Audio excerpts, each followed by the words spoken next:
Hello ସାଙ୍ଗମାନେ, ଆଜି ହଉଛି ରବିବାର। ଆଜି ସକାଳୁ ମୋ ଦେହଟା ଜମାରୁ ଭଲ ଲାଗୁନଥିଲା, ତ ସେଥିଲାଗି ଆଜି କହିଲି ଟିକେ ବାହାରୁ ଖାଇବା ନେଇ ଆସିବା ପାଇଁ। ଖାଇବା ଆସିଥିଲା, କଣ ଆସିଥିଲା ଦେଖିବା। ଖାଇବାରେ ଆସିଛି ଭେଜ ବିରିୟାନୀ। ୟାଙ୍କର ଇଚ୍ଛା ଥିଲା ଟିକେ ଆଇଁଷ ଖାଇବା ପନିର ପାଇଁ, ଅଛି ଆଉ। ଚିକେନ ସେ ଖାଇବେନି, ସେଥିଲାଗି ନେଇ ଆସିଥିଲେ ଭେଜ ବିରିୟାନୀ। ଯୋଗକୁ ତାଙ୍କ ଇଚ୍ଛା ବି ପୂରଣ ହେଇଗଲା, ମିଳିଗଲା ଆଇଁଷ। ଦୀପା ନେଇ ଆସିଲା ଚୁନା ମାଛ ତରକାରୀ। ୟାଙ୍କର ମନ ଭାରି ଖୁସି। ସମସ୍ତଙ୍କୁ ଟିକେ ଟିକେ ବାଢି ଦେଲି।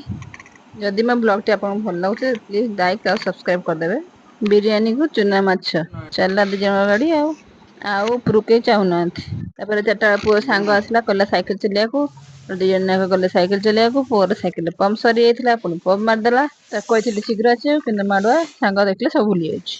ସନ୍ଧ୍ୟାବେଳେ ଟିକେ ଦେହ ଭଲ ନଠୁ ଆରିସା 2ଟା ଅର୍ଡର ଥିଲା, ତ ଗୋଟେ କରିଦେଲି, ଆଉ ଗୋଟେ କାଲି କରିଦେବି।